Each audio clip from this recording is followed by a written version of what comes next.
Hello and welcome to the Mortal Kombat Minute, the only podcast where we analyze, criticize, and memorialize the 1995 film Mortal Kombat, one humorous minute at a time.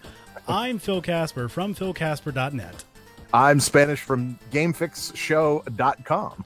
And we are on minute number 21. This minute starts with Raiden finishing his Mortal Kombat philosophy speech and ends with Raiden and our combatants expectantly looking up at the night sky.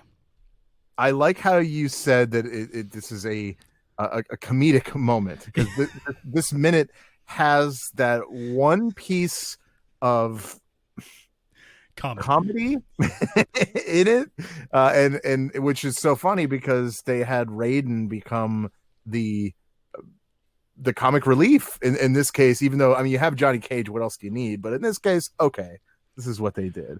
Right. So, okay, how do you want to start? Let's jump into it. Well, let's start with Raiden. He's ending his line at the very beginning of this minute of what it began with mortal men and women. Actually, the women got cut off, but it was actually the essence of Mortal Kombat is not about death, but life. Mortal men and women, that's where we got cut off. Exactly. Defending your own world. That's the end of there. And then Sonya comes in asking, well, why are you telling us all this? What about the others? In other words, all the other people on the boat, which, by the way, are still not being seen at this moment. I imagine this must be like just a huge boat, but from the shots that we've seen so far, it seems pretty small to me. Yeah, and the boat still isn't rocking. Can I point that out? I think that's whatever. It's not going to rock. I'm not going to get that. That's fine. Okay, moving on. Yeah, and so Raiden then replies, "Well, they are all great fighters, but I've looked into their souls," and then he does like a little eye shift, and yours. Of course, yeah. One of you three will decide the outcome of the tournament. I love that little like just eye shift, like saying like, "Oh, I've looked into yours as well. You naughty people, you." Of course he has. Well, I mean, he's the god of thunder. I mean, he could do that if he wants to. Right. And when he tells the fighters that that either Sonya, Liu Kang, or Johnny Cage will decide the fate of the tournament, like you see a shot on each fighter and their reaction to that news. And they kind of look at each other. Yeah. Yep. And Johnny Cage, like he has a slow realization. He's like, oh great, what have I gotten myself into? Like his eyebrows raise up. Exactly. I love Johnny Cage's reaction the most. Okay. Yeah, no, I'll give you that. But then right after that, we get our funny moment of the show, or, if that was a thing. But Raiden then says, the fate of billions will depend upon you. And that's where he pulls out this audible, like, guffaw, horror movie, sinister, like, laugh, right? Yeah. Like, but then he realizes it's a little over the top and quickly apologizes for it. Just says sorry. Yeah, and Raiden was apparently supposed to be even more like slapstick and over the top, to be even more of the comedic relief throughout this film. But even the writers themselves, I guess, said like, well, that's probably just too much comedy for this action movie, so they pulled it back. There is the other part of the movie that we'll get to eventually that has somewhat of another Raiden comedic moment, but this one I would say is probably the biggest. Yeah, the most forced almost. Yeah. Well, after he laughs and says sorry, then Liu Kang says, "Well, what about Shang Tsung?" Because that's obviously the only thing that he's really worried about at this very moment. Yeah, Liu Kang with the one-track mind. Like, I gotta. Shang Tsung is on this boat. I gotta go kill him now. Right, and then of course Raiden, he answers him and says, "Oh, still concerned only with vengeance? Because if you challenge Shang Tsung now, you will lose your life and your soul," which is kind of a big line, I would say, because in other words, he's just saying you're too immature yet. Yeah, you're not ready yet. You're not ready. Right, but Liu keeps pressing like he is going to pay for my brother's death. And then yeah, that's right. Yeah, and then Raiden says, "You're not ready. Look."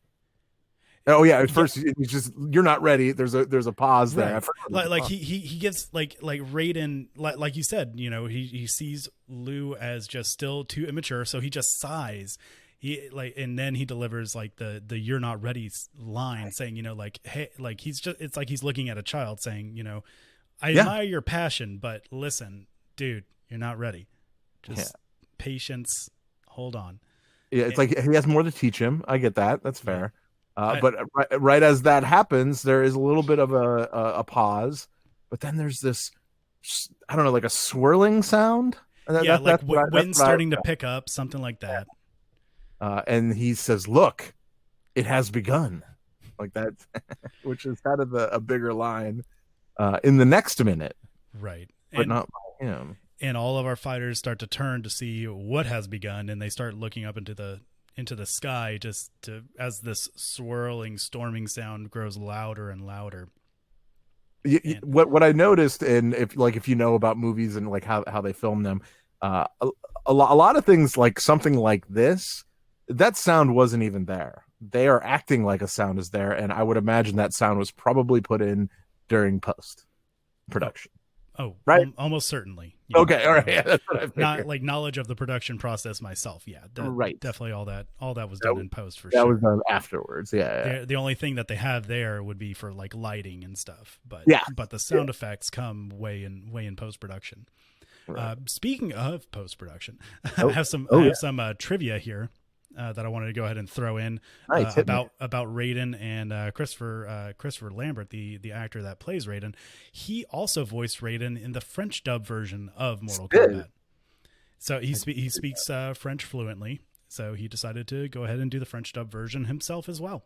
Why not? He probably got paid for it, so let's do it. Exactly. Yeah. And then one more thing about I don't think we mentioned it about Bridget Wilson Sampras now. How she actually got the role of Sonya Blade. Well, I don't think we did. Yeah, well, I think we did mention that Cameron Diaz was up for it, but she broke her wrist. That was one thing that we mentioned before. But I think there was another actor involved in it too. Yeah, and I think we mentioned it though. Unfortunately, I don't have it written down. I do know that I could tell you who it was. Oh. Who was it? Christina Applegate was another one they had in mind for that role. Well, was she pulled away to do another movie or something? I guess. It really wasn't said exactly why she didn't get it.